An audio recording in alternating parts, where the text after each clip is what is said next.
دا درې کسان به اول جهنم ته ځي او پړ مخې به ځي والعیاذ بالله. ملائک به راکاږي خلک ما ته غټ علامه صاحب ووایي شیخ القرآن او شیخ الحدیث او شیخ العربی والعجم او پیر طریقت او فلان او فلان جامع المعقول والمنقول پورا پړپړی درې څلور کرښو کې ولا لقبونه چې لیکلي عالم به ورته ځي واه واه شهید د الله لاره کې شهید شوی او هغه کس چې حلال مال ورسره دی او په دین لوټاو کړی دی دا مدرسې او دا جماعتونه او دا یتیمانان او دا کونډې رنډې دا صدقات دا درې کسان به اول جهنم ته ځي او پړ مخې به ځي والعیاذ بالله. ملائک به راکاږي ولې عالم ته وایي ته ما علم درکړی خپل کتاب نه پوهه کړی دا نعمت مني او یا الله څه دې کړي دې نعمت شکر یا الله ما خو ستا کتاب خلکو ته بیان کړی دی ستا دین مې بیان کړی دی ستا دپاره الله وایي دا ستا دپاره ټکې ته لرې کړي زما دپاره نه یې کړی دا تا خپل ځان د صفتونو لپاره کړی خلک زما صفت وکړي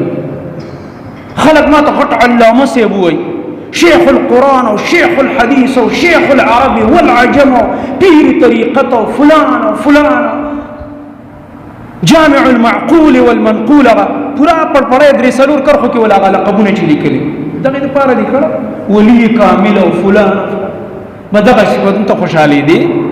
دې ټکو ته خوشحالې دي بس هغه تا ته ویلی شي او د دغې دپاره دې کړه.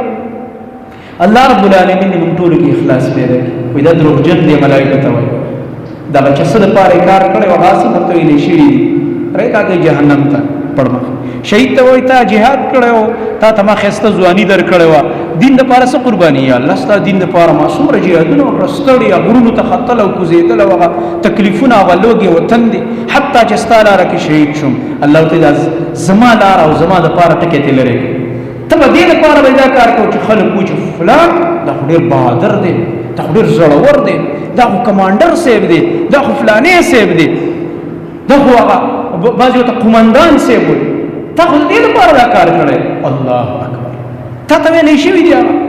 دغه د مقصد روب جمعول خلک یارول خلکو باندې خپل پریشر اچول دې لپاره دا کارونه کړي دي زما رضا دا ټکې دې کټ کړه زه ستا په نیت خبر وم رایکاږئ جهنم ته والعیاذ بالله. مالداره ته وایي تعالی ما ډېر مالونه درکړي حلال یاد دي شي بنده نعمتونه مې باندې کړي او یا الله څه دې وکړه یا الله ستا په لاره کې مې ټول لګول هر ځای کې به چې د نیکۍ کار او د خیر کار ما به کې مالونه لګول چې ته رانه رضا شي الله دا زما د رضا ټکې ته لرې تا دې دپاره کول چې تا ته وویلی شي دا ډېر سخي سړی دا سړی ډېر مال لګوي د الله او تا د دې دپاره لګول چې خلک دې صفتونه وکړي تا خو د الله د رضا لپاره دا کار نه یې کړی رایکاږي جهنم ته والعیاذ بالله. زما محترم ورونو اصل په هر عمل کې زموږ ستاسو اخلاص